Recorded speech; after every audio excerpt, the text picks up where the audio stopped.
I, Rodrigo Roa Duterte, do solemnly swear that I will faithfully that I will faithfully fulfill my duties my duties as President as of the President Philippines. of the Philippines. So help me God. So help me God. President Rodrigo Roa Duterte's program for the Filipino people has been simple, clear, and unequivocal. A man with a reputation for action. His message has inspired awe among many quarters even before he stepped into office. Even nung hindi pa nakaupo si Duterte before, naramdaman na namin kagad yun.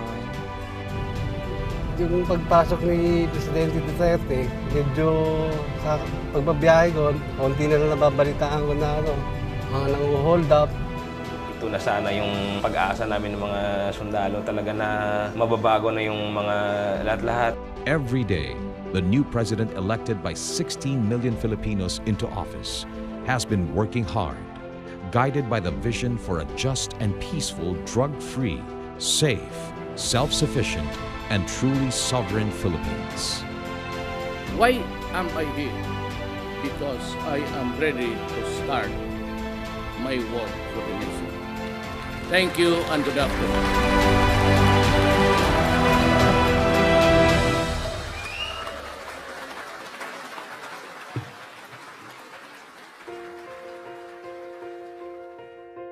The war on illegal drugs has been the government's top priority. President Duterte appointed Director General Ronald De La Rosa as Chief of the Philippine National Police. The police chief immediately ordered a mandatory drug test for the police and reminded all members to strive to show moral ascendancy and bring back public respect to the institution. Doon sa mga dinadaanan namin, less na yung mga crimes na nababalita. Kasi kapag dumadaan ako doon, lahat ng kaba, dala-dala namin. Diba? Lalo na ako, dala-dala ko yun. Pero right after, maybe first 15 to 30 days ni Duterte during the deployment of all the police in the vicinity, kampante ako. Alam mo, nung araw napipilitan kami ihatid pa yan sa trabaho. Kasi natatakot nga kami. Saka hindi lang isa, dalawang beses, tatlong beses na yata na-hold up yan.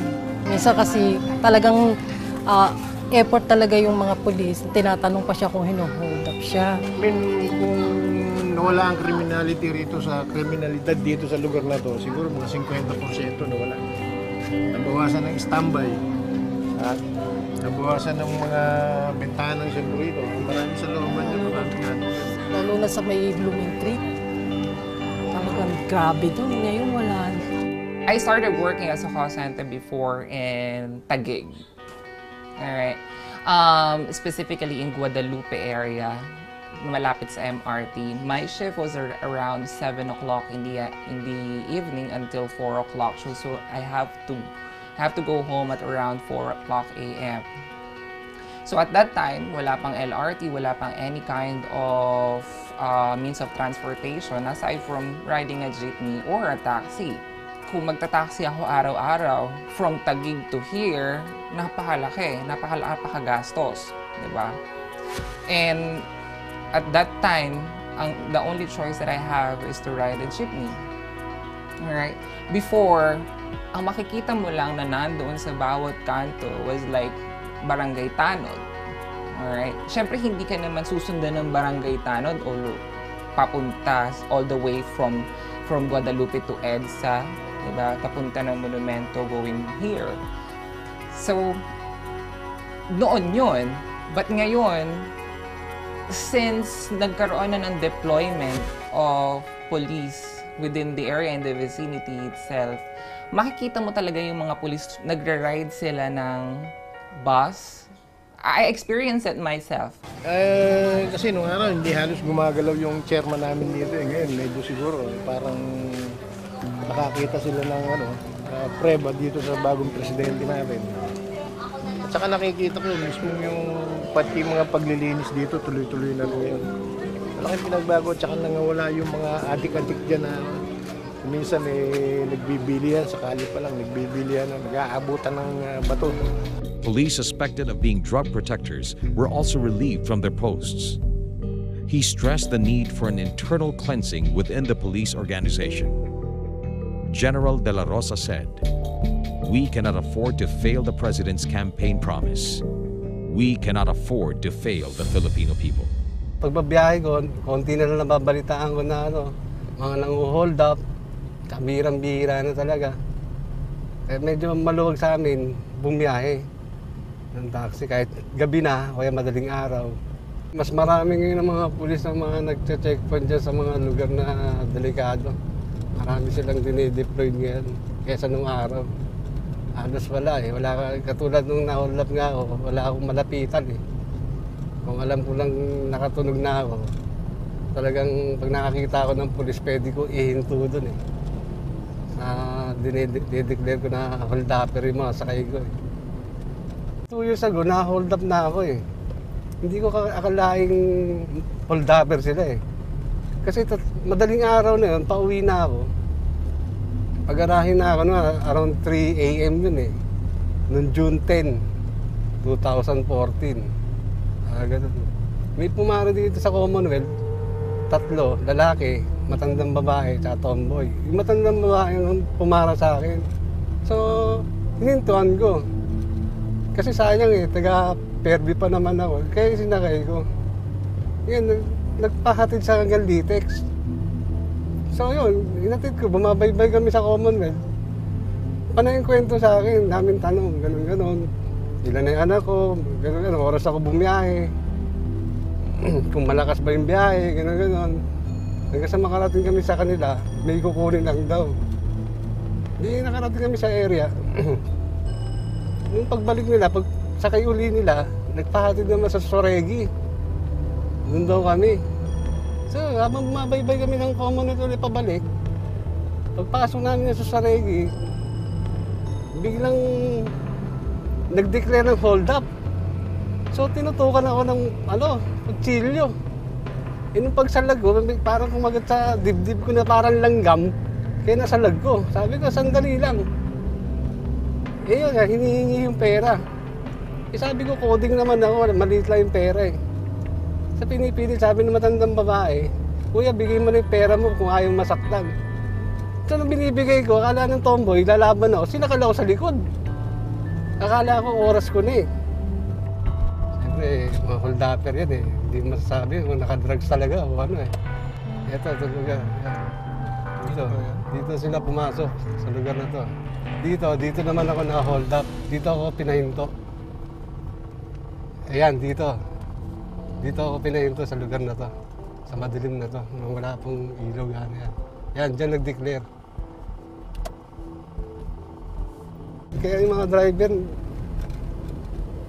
tiwala na ngayon sa kalsada kahit hating gabi.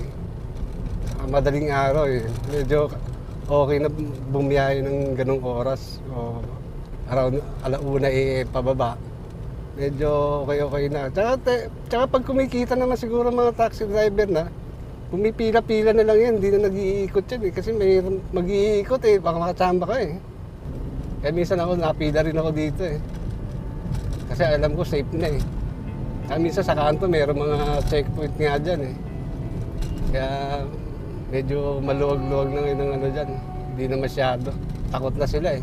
Kahit mga snatcher ng mga cellphone eh, nawawala na eh. Kahit mag-text ka sa kalsada eh, walang mga hagaw eh. Kailangan kong mabuhay yung pamilya ko, at yung pag-aaral ng mga anak ko, para makatapos sila, makatulong itong pagbabiyahe ko ng taxi na to. Hindi pwedeng hindi sila makatapos ng pag-aaral eh. Minsan mahirap, minsan talagang nakakapagod magpasada ng ganitong service na taxi. Tsaga-tsaga lang. Ang trabaho, wala namang madali eh. Talagang pagpapawisan mo eh. The Department of Labor and Employment has emphasized that the ultimate policy goal of the Duterte administration is to create an environment that will generate enough decent and adequately remunerated work for every Filipino here in the country, so that no one is compelled to seek overseas work. Ako si Neil Rosnery, working as nurse sa Riyadh, barely 4 years. na ako dito. Duha lang mi, pero murag mahulog na ako ang murag breadwinner. The reason why nagagawas magud mi, sir, it's because kanang contractualization basically. So unta wala na gyud. Wala pa ko kaas if ever take effect na ba siya.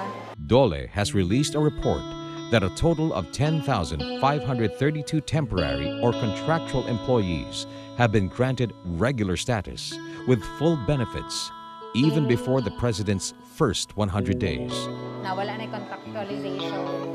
And siguro easy for us OFW, easy access dito sa if ever kailangan ng mga assistance. Pero na-feel man na mo kay katong naimorag nakuha na company dito. So daghan ang napauli, natabangan niya.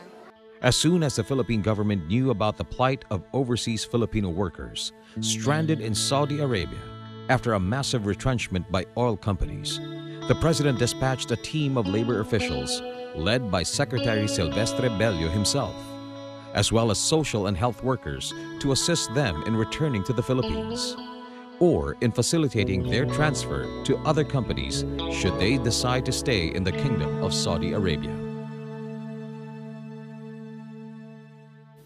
I direct all department secretaries and the heads of agencies to reduce requirements and the processing time of all applications from the submission to release. I order all department secretaries and heads of agencies to remove redundant requirements, and compliance with one department or agency shall be accepted as sufficient for all. Yung first experience ko, that was 5 years ago. So talagang napakabagal, as in nagutom ka, as in tawag dito yung pawis mo tagaktak talaga. It took 1 whole day for me para ma-process. Isa lang yun, take note, isa lang yun. Birth certificate ko lang. The last time na kumuha ko ng NSO sa May Pureza, Santa Mesa, that was 2009 siguro. Napakatagal ng proseso. Actually, isang dokumento, inabot ako ng maghapon. Dumating ako doon mga 9 a.m. Inabot ako mga 3 o'clock na siguro bago ko nakuha. Base dun sa TV, ngayon sa Duterte administration, sabi niya, mapapabilis yung process. Sabi ko, sige nga, try ko nga. Even though maraming options, pwede sa SM, nearby SM Mall ka na lang mag-request ng birth certificate. Pero sabi ko, try ko kahit lumuwas ako ng Manila, from Bulacan pa kasi ako. So, na-meet naman yung expectation ko. Kung ikaw galing ka pa ng malayong lugar, like province, and then meron ka pang work at the same time, isisingit mo lang yung schedule. So kung meron kang pataan ng time mo, yung time management mo, ito lang inallocate mo na oras. At yun na-meet niya, maganda yun, advantage yun for me. Etong birth certificate kasi, kukuha ko ng driver's license. Isa sa requirement niya yung NSO na Tapos yung isa naman, sa school nung anak ko. Ngayon talaga, na-amaze ako kasi ine-expect ko, biglaan lang yung pagkuha ko Dahil kailangan requirements. Ine-expect ko, aabutin ako ng matagal. Supposed to be, wala pang 30 minutes 20 minutes to be exact, nakuha na.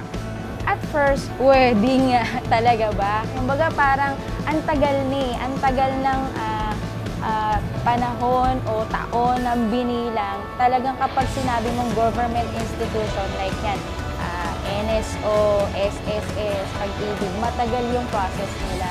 Pero dito sa sinabi niyang pagpapabilis ng proseso, lalo na sa birth certificate process, okay yun. Kumbaga parang in scale of 1 to 10, nasasabi kong nasa 9. Yung process naman nila, okay naman. Ako kasi kumbaga parang kahit mag-isa ako, basta may matatanungan ako, ituro mo lang sa akin. Magalang naman yung mga nakausap ko simula dun sa entrance, sa gwardiya. So, okay yun. Kailangan talaga mabilis kasi sayang yung oras. Katulad ko, galing pa ako ng Bulacan. At least ngayon, double purpose, nakakuha na ako. Makakakuha pa ako ng target ko talagang license. Dapat talaga efficient. Napakalaking tulong sa mga tao. Sa tingin ko naman po kaya kasi yung mga pinapangako ni Presidente, tinutupad niya naman so far Bilang isang pamamayang Pilipino po, i-maintain lang. Kumbaga, eto isa pa lang to sa na-experience ko sa pagkuha pa lang ng birth certificate. Sana, the rest of the government institution like sa SSS, Pag-ibig, lahat ng may kinalaman sa proseso. Kumbaga, parang isang proseso, kung quick lahat-lahat yun, kaya niya kung talagang kursigido siya, tututuan niya. Kasi ang sikreto lang naman is monitoring. Kumbaga parang pag sinabi mo sa isang salita at iniwan mo na lang siya basta at hindi mo siya babalikan para i-monitor, hindi mo rin matatrack kung okay ba yung binitawan mong instruction, sumusunod ba sila. On June 30, right after he assumed office, President Duterte signed Executive Order 1 to streamline the office of the President to enable efficient, responsive, and just allocation of resources by eliminating duplication or overlapping in common functions. On July 23, President Rodrigo Roa Duterte signed Executive Order 2 to operationalize the people's constitutional right to freedom of information. No other president has shown so much concern to soldiers and police. President Duterte has done the rounds of 22 military camps and paid visits to wounded soldiers in hospitals and in burial for fallen soldiers and police, especially those who end up as casualties in the drug war. Mahirap lang kami na pamilya. Nagsikap din ako na makapagtapos ng high school hanggang college ako. Nakatapusin ako ng bali kapag tapos ako ng vocational course lang, ma'am. Nasa middle class lang naman kasi kami na masipag kasi yung mga magulang ko at saka kami masisipag din kami tulong sa kanila maghanap ng pera, ganun. Kasi puro kami lalaki, ma'am. 5 kami na magkakapatid, puro kami lalaki. So yun kami yung katuwang ng tatay namin para sa pangingisda, kung ano man mapagkakikitaan dun sa Guimaras. Kami po ay taga Zamboanga del Sur. Lumaki po kami sa bayan ng Midsalip, Zamboanga del Sur. Yung aking nanay ay isang guro. Yung aking tatay naman ay sumakabilang bahay. Pero nung araw, siguro nung buo pa yung pamilya namin, hindi namin masasabi na kami ay hirap sa buhay. Pero nung iniwan na kami ng ama, si nanay na lang, talagang sabi na kami ay nabilong sa lowest level sa poverty. Mababa lang talaga kasi inaasahan namin, hindi na kami umaasa sa sahod ng nanay namin kasi nga baon sa loan. Loan lang ng loan yung mga teacher. Kami 6 na magkakapatid, medyo mahirap-hirap sa budget. Sa Mindanao, nung kabataan ko doon, makikita ko noon mga sundalo, palagi doon nag-ooperate doon sa amin. Nakikita ko din yung mga sundalo, ma'am, nakikita. At wala naman sa isip ko yun, ma'am, na magsundalo, kundi nakikita ko lang bilang anong sundalo, bilang anong trabaho nila.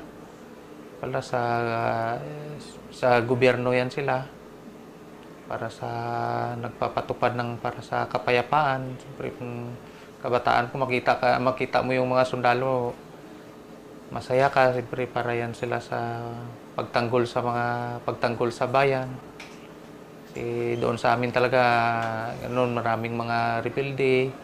Makita mo doon yung mga gulo kung saan-saan lang. It was March 2, ma'am, 2016. At Barangay Tida, Salibo, Maguindanao. At around 3 p.m., while we conducting clearing operation sa nasabit ko na lugar, i-clear namin yung area na yon. Actually, magwa 1 month na kami dun kasi February 6 kami pumasok sa area. Naabutan na kami ng March. So, habang yung purpose pala ng pupunta namin doon, ma'am, is i-clear namin yung area na yon kasi lalagyan siya ng irrigation. Yung first plato namin na under kay Lieutenant Ambunon, habang nandun na sila sa bahay, habang naglalakad kami ganun, nasabugan yung first plato namin. Nung pagsabog ng first platoon, siyempre nag-hold kami. Pag-hold, yung inupuan ko, dito sa likod ko mga 3 meters lang, may IED din pala. Itong ang assistant platoon sergeant ko, si Master Hippie, sumunod pala sa akin. Bilang isang platoon sergeant, ma'am, siyempre dapat magkasama kami palagi ni Sir, ma'am. Yun, nung pumunta kami doon, nung tinatawag siya, ma'am, sumunod na rin ako doon at para mapunta doon, ma'am, sa area na yun, ma'am. Dumaan dito siya sa gilid. Pagdaan niya sa gilid, napakan niya yung trigger ng IED doon. So, yung blast, yung talsik ng mga bato, lahat sa akin pumunta. Kasi nga may nasabugan yung kasama namin. Maya pagdating namin doon, yun na, yung biglang may sumabog naman kami naman ang natamaan nun, ma'am, ni Sir Jerome, ma'am. Sa lahat sa ulo ko pumunta dito. Sa kanya, putol yung paa niya. Ako, hindi ko lubos maisip na na mabubulag pala ako nito. Akala ko puwing lang kasi yon. So, pagsabog nun, yung naramdaman ko, parang manhid eh. Manhid, parang ito tanggal na tong kaliwang pisngi ko. Tapos ito, akala ko yung kamay ko na na kasi may dito, may shrapnel pa dito ngayon. Akala ko putol na rin to. So, nagluhod ako nun. Ang sabi ko, okay naman tulungan niyo ako. It was 15 March. Nag-conduct kami ng patrol. Bali kasi nung time na yon, merong isang pinatay na konsihal doon sa kabundukan. Tapos yung pinalabas ng kabilang grupo na sundalo ang pumatay. Naka-uniforme yung bumarel doon sa konsihal, tapos pinalabas niya na mga sundalo sila. Kaya yun ang nais ng aming pinuno na mabago yung pananaw. Kaya pinuntahan namin sa pamumuno ni Lieutenant Relativo. Naglalakad kami sa magkabilang bundok. Dito kami sa gitna. Around 9 ng umaga, alas 9 ng umaga, nang inambush kami. Series ng landmine, tatlo agad ang unang sumabog. Tatlo din yung napinsala sa kasamahan ko. Tapos yun, tuloy-tuloy yung encuentro. Mga alas 9, kainitan, alas 11. Tama na ako ito, tama ng baril. Mga alas 12, tama na ako dito sa braso. Pero tuloy pa rin yung labanan.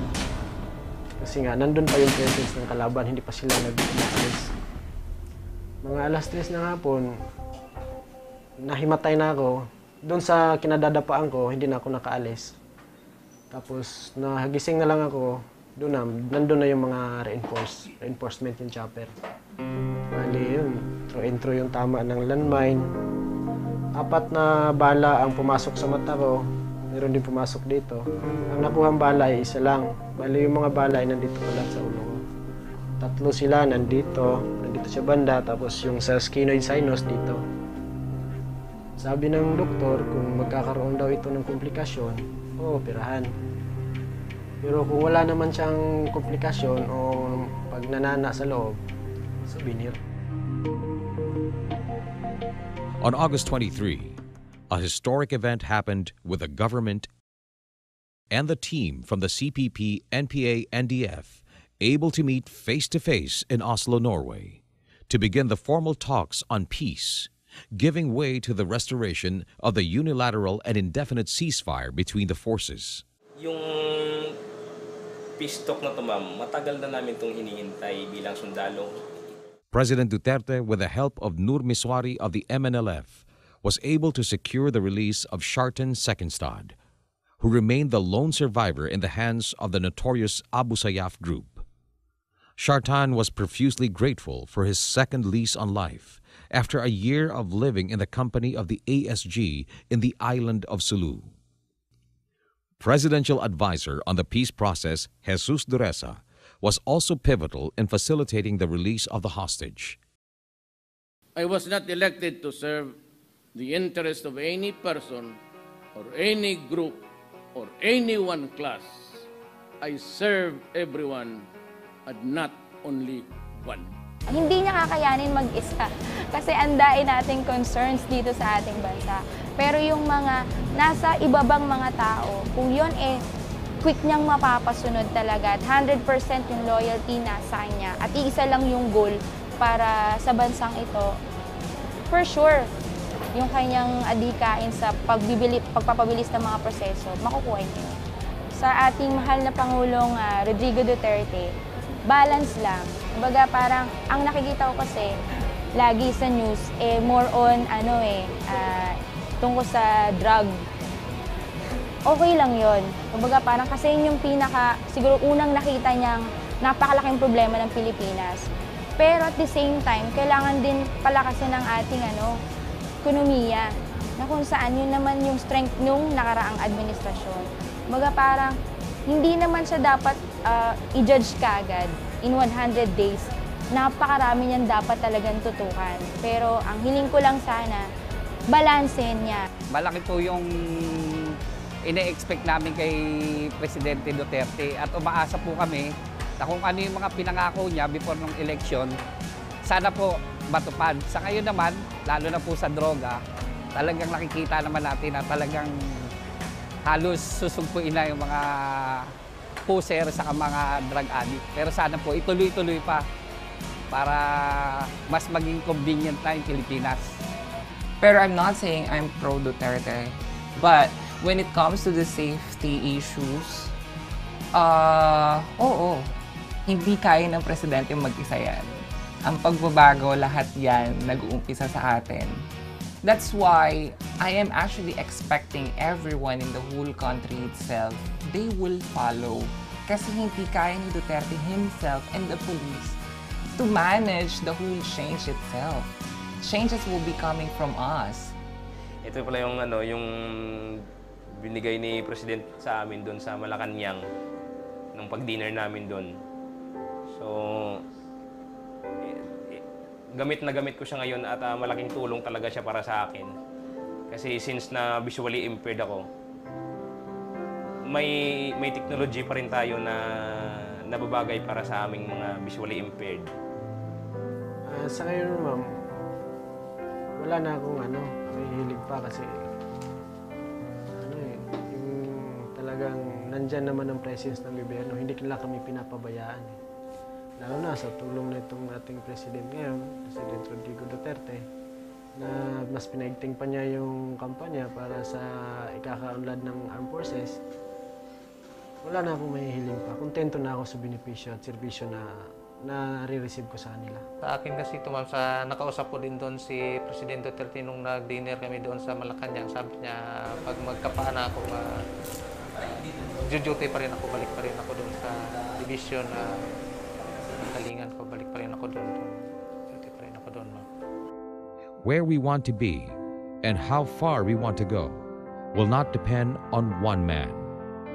President Duterte knows what he wants to achieve for the people, but he needs the Filipino people all together to work for the nation. Ito na yung hinihintay ng buong sambayan ng Pilipino. Itong pagbabago na to. Actually, yung simbolo nung masasabi ko yung simbolo nung pag-akap ko ata sa kanya. Sabi ko, nasa harap ko na yung pagbabago. Nasa harap ko na yung pag-asa ko. Hindi ko na to papakawalan pa.